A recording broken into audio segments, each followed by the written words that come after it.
시청자 여러분 안녕하십니까? 출발 성공 투자 후반부 이어갑니다. 온인주입니다. 안녕하세요. 이혜은입니다. 어제 크리스마스 휴장으로 전 세계 글로벌 증시에 많은 곳들이 휴장을 했습니다. 지난 금요일 미국 시장 어떻게 마감했는지 함께 살펴보시죠. 글로벌 원샷 함께 보겠습니다. 3대 지수는 혼조세로 마무리를 했습니다. 다우존스 지수만 0.05% 약보합권으로 마무리를 했는데요. 다우존스가 하락으로 마무리를 했습니다만 그럼에도 불구하고 상승했던 종목의 개수가 더 많았던 하루였습니다.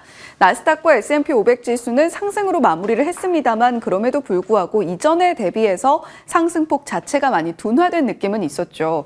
6년 만에 최장 랠리를 이어가고 있는 S&P 500 지수인데 2017년 이후에 굉장히 오랜 기간 동안 상승 랠리를 펼치고 있습니다. 8주 연속 상승이고요. 그리고 금요일에는 여러 가지 지표가 나왔는데 그중에 핵심은 연준의 최선호 지표라고 불리는 PCE 물가지수였습니다. PCE 지수 잠시 후에 어떻게 나왔는지 살펴보도록 하겠고요. 이제 연준의 인플레이션 목표치에 상당히 근접해 있다라는 이야기와 함께 하나하나 나오는 지표들을 열어보니 연착륙 가능성도 상당히 높다라는 인식이 시장에 많이 자리를 하고 있습니다.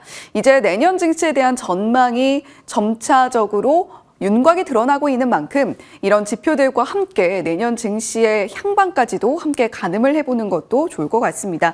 지금 앙골라 탈퇴 이야기를 지난 금요일에 당잠사에서 전해드렸는데 오펙에서 앙골라가 탈퇴하게 된 배후에는 중국이 자리하고 있다는 배후설까지 등장을 했습니다.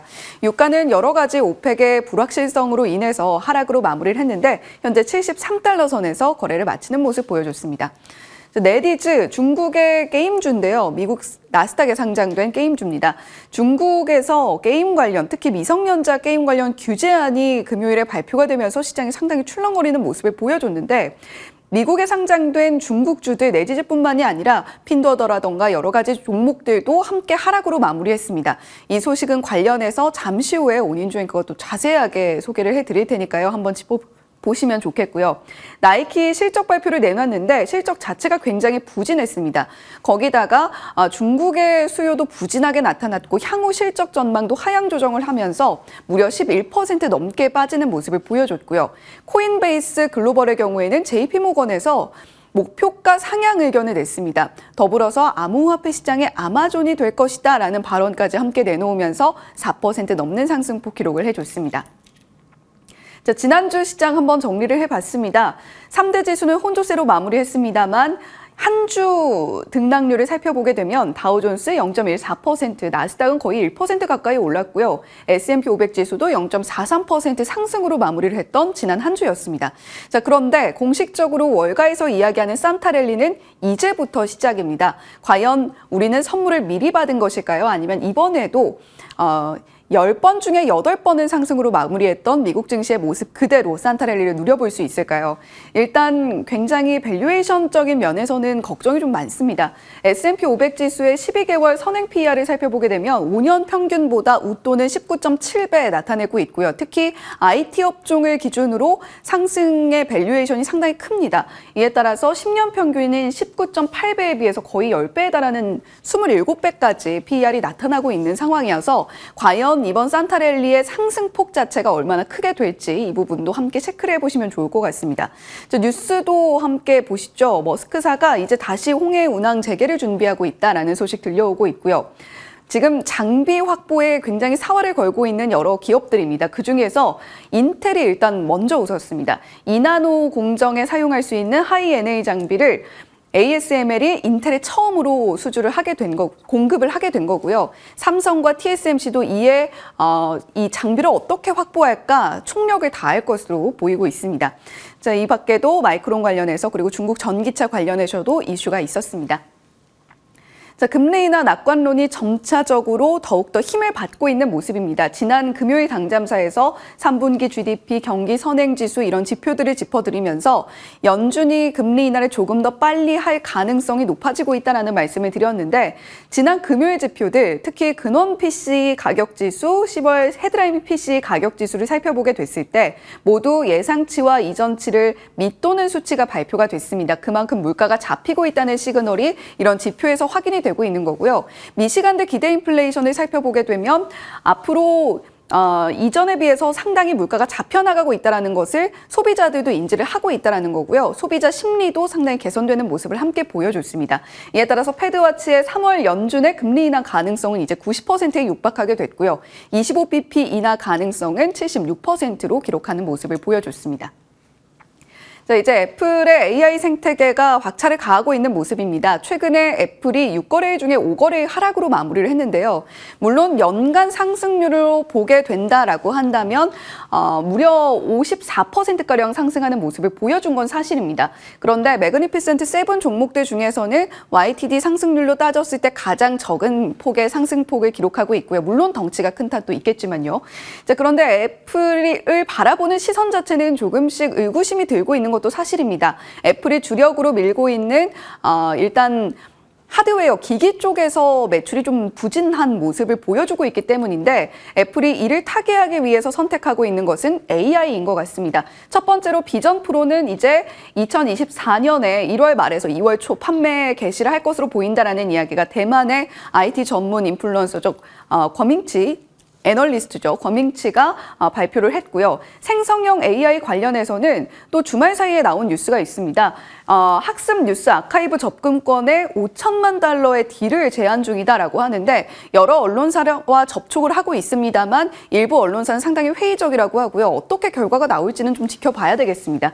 일단 오픈 AI가 이전에 다국적 미디어와 함께 손에 잡았던 것이 애플의 이번 결정에도 영향을 미친 걸로 보이고요.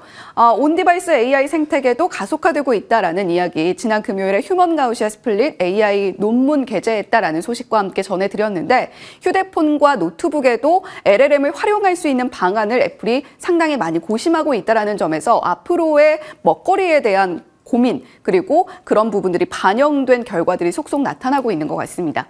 자, 이번 주 증시 일정 함께 보시죠. 사실 아무래도 폐장을 앞두고 있는 상황이기 때문에 아주 큰 중요한 지표들은 있지 않습니다. 일단 국채 입찰 한번 주목해서 보셔야 되겠고요. 우리나라 일정 보시면 한국 배당 기준일이 오늘이고요. 그리고 내일은 12일을 기준으로 하는 결산법인의 배당 날일이 이루어집니다. 자, 그리고 내일은 우리 증시가 이제 마무리를 하고 문을 닫게 목요일에는 문을 닫게 되겠고요. 미국에서는 고용지표, 실업수당 청구 건수 나온다는 점까지 함께 체크해 보시면 좋을 것 같습니다. 네, 이렇게 증시 일정까지 함께 살펴봤는데요. 내년부터도 또 여러 가지 일정들이 자리를 하고 있으니까요. 이런 부분들까지 우리가 이번 마무리하는 한 주 동안 꼼꼼하게 체크를 해봐야 되겠습니다. 자, 앵커님, 오늘 또 이렇게 하루 쉬고 돌아왔는데 마지막 주를 어떻게 닫아야 될까? 이 부분 또 고민하시는 분들 많으실 것 같아요. 예, 그러니까요. 이제 올 한 해 거래일도 3거래일만 남겨두고 있습니다. 어떤 전략을 봐야 할까 한번 고민 들어가 볼까요? 먼저 전일장 아시아 증시 마감 상황부터 체크해 보시죠. 연휴를 앞둔 관망세가 짙게 깔린 모습이 공통적으로 나왔습니다. 성탄절 휴장을 앞둔 영향인데요. 보통 이제 성탄절 때 연인에게도 조카에게도 자녀에게도 선물 줘야 되죠. 그래서 그 선물에 필요한 자금이 있다 보니 적극적으로 중시에 들어가기는 좀 어려운 그런 분위기가 있습니다. 그리고 휴장 동안 우리가 쉬는 동안 어떠한 악재가 튀어나올지 모르니 불확실성 회피 심리도 좀 자리했을 가능성이 있는데요. 그런 부분들이 아시아권 전반적으로 이제 지수 상단을 제한하는 요인으로 작용을 했습니다. 우리 시장도 거의 이제 보합 근처에서 마무리가 됐는데 눈에 띄는 쪽이 있죠. 홍콩 항생지수 유독 낙폭이 깊었습니다. 개별 이슈 때문에 그랬는데 중국의 게임 정책이 변경된 부분이 반영되면서 지수 자체가 연중 신저가로 다시 근접치로 내려간 모습입니다. 그 영향으로 우리나라 게임주들의 약세가 같이 나왔고요. 그 밖에 차익 실현 매물 출회로 로보테마나 2차 전지 쪽이 하락했습니다. 반면에 이제 홍해를 중심으로 했을 때 지정학적 리스크가 부과되면서 해운주 중심의 운송업종의 강세가 이날도 좀 있었는데요. 그 밖에 헬스케어, 반도체, 일부 상장주 한번 보겠습니다. 다음 화면 보시죠. 먼저 올라간 쪽 보시면 마이크론 효과가 톡톡히 하루 동안 이 반도체주를 끌고 올라가는 양상인데요. 반도체 투톱뿐만이 아니라 그 하단에 위치한 이제 낙수 효과를 볼 수 있을 만한 팹리스 장비 기업 두루두루 좋은 모습을 보였습니다. 일단 삼성전자하고 SK하이닉스 동반해서 52주 신고가를 매일매일 경신하고 있다는 점이 지수에는 긍정적인 요인이죠. 그 밖에 전 거래일에 이제 말씀드렸던 가온칩스의 2건의 수주 소식으로 인해서 이날 급등세를 시현했습니다. 디자인하우스 쪽이고요. 디자인하우스라고 하면 사실 파이 자체가 크지는 않습니다. 이제 수주에 대한 기대감으로 이런 팹리스 기업이 뭐 IP나 같이 움직이는 모습이 특징적인데 한 가지 이제 말씀을 드리고자 하는 부분은 테마성 움직임에 조금 더 지금은 가깝다라는 점입니다. 아마 이제 밸류에이션이랑 다 체크해 보시는 분들이라면 아시겠지만 기본적으로 엔비디아 같은 팹리스 설계 기업이 설계 도면을 TSMC 같은 공장 돌리는 회사에 주는데 그 과정, 그 사이에 다리 역할을 하는 게 디자인 하우스라고 알고 계실 겁니다. 근데 가장 돈을 많이 버는 기업은 당연히 알고 계시다시피 설계하는 팹리스 기업 엔비디아고 그 다음으로 이어받을 수 있는 게 TSMC나 혹은 우리나라 이제 삼성전자 파운드를 같이 하고 있죠. 이렇게 공장 돌려서 제품을 만들어주는 회사입니다. 그 사이에 다리 역할을 하는 쪽이 시장 규모 자체가 크지 않다라는 점이 염두에 두시기 바라겠고요. 그래서 그런지 우리나라에서 관련 기업이 많지는 않습니다. 자, 이런 정도의 흐름들 나오고 있습니다. 하반기 신규 상장주 이날 평균 4% 이상의 상승세를 시현했습니다. 지수 대비 훨씬 더 큰 폭의 상승세를 시현했는데 이날 화려하게 시장에 입성한 DS 단석의 영향 덕분이었습니다. 확실히 상장한 당일에 시세가 과거보다 위아래로 더 변동폭이 크게 열려 있다 보니 시세가 나오면서 이 섹터 두루두루 이끌고 있는 모양새가 요즘 계속 나오죠. 따따블 기록을 했고요.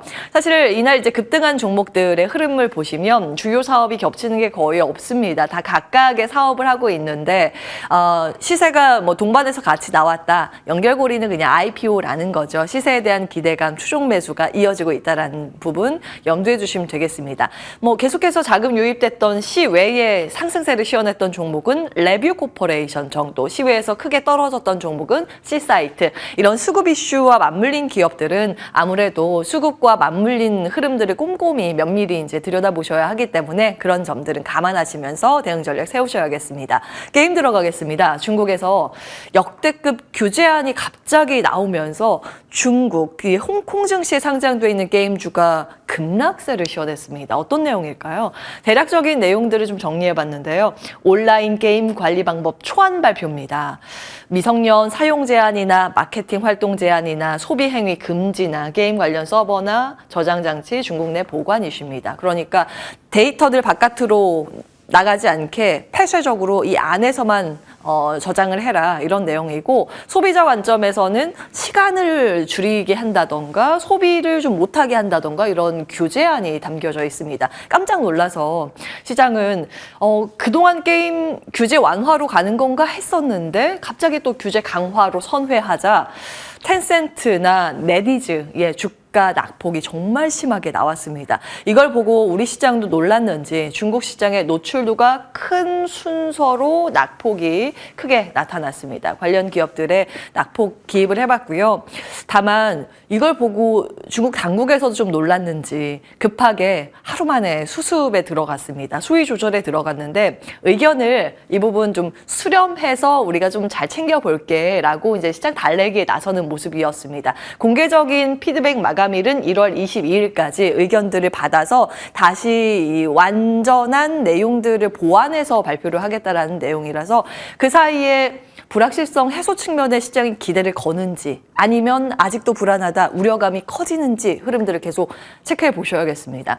크리스마스 연휴로 인해서 우리나라 홍콩 증시 휴장이었는데 중국의 상하이 종합주가지수나 심천 증시는 오픈을 했거든요. 그런데 이런 게임에 대한 우려감이 완전히 불식되지 않았다는 점도 챙겨 보셔야겠습니다. 그와 함께 금요일 오후 저녁에 판호 발급을 갑자기 했는데요. 중국 내에서 게임 서비스를 하기 위해서 꼭 필요한 허가증, 이 판호라고 알고 계실 겁니다. 내자 판호 100여 개와 외자 판호 40개. 그 안에서 이제 외자 판호에 2가지 우리나라 게임이 이제 포함되는 것으로 확인이 되는데, 이 영향으로 시간 외거래에서 두 종목이 1에서 한 2% 반등세는 시현했습니다. 네, 아직까지는 중국과 관련된 불확실성에 노출돼 있기 때문에 시세의 연속성이 나오는지는 확인을 해보실 필요는 있겠습니다. 크리스마스 기운이 미리 우리 시장 한 주간 시장에 영향을 미쳤던 건지 주간 단위로 보면 양 시장 모두 괜찮습니다. 특히 코스닥 지수는 한 주간 2% 가까운 상승세를 시현했죠. 양도세 기준 완화 발표의 영향이 고스란히 전해졌고 반도체 업황 개선 기대감이 코스피의 상단을 자극하는 모습이었습니다. 주간 업종별 등락률 보시면 코스피 지수 상승률 대비했을 때 아웃퍼폼했던 게 운송, 헬스케어, 자동차 순이었는데요. 운송은 아무래도 지금 지정학적 리스크 때문에 단기적인 테마성 움직임이 조금 더 짙다 보니 이를 제외하고 보면 실질적으로 시장이 가장 주목했던 건 헬스케어라는 점 눈에 띕니다. 헬스케어와 관련된 부분은 지난 12월 중순 정도에 그 FOMC 점도표가 공개됐고 금리 인하 쪽으로 찍혔다. 이제 시장이 이쪽으로 본다면 바이오가 수혜주가 될 가능성이 있다라는 점이 이제 떠올라서 바로 JP모건 헬스케어 컨퍼런스 미리 보기 내용들 쭉 정리를 해드렸습니다. 보통은 연말, 연초에는 JP모건 컨퍼런스 이쪽에 참여한 기업들의 시세가 좀 좋았기 때문에 그를 중점적으로 정리를 해드렸습니다. 이제 개최일 언제 얼마 남지 않았죠. 이벤트 드리븐 성격의 패시브 자금까지 좀 더해지는 모습 같이 챙겨보시기 바라겠고요. 여기에 이제 키워드별로 그동안 좀 정리해드린 내용들 요즘 시세가 이 안에서만 돌고 있기 때문에 다시 요 화면 정리해드립니다.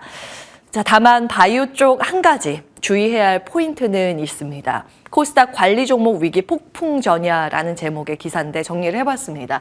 특례 상장 원조가 사실은 바이오죠. 특례 상장이라고 하면 지금 큰 수익이 없어도 기술력이 좋기 때문에 미래의 성장력을 높게 평가해서 상장시켜주는 그런 제도인데요. 3년간 기술 성장 기업이 한 40곳 가까이가 됩니다. 2016년부터 2018년도 기간 동안 이 중에서 바이오 상장사가 30곳, 그러니까 77% 정도 차지하게 되죠.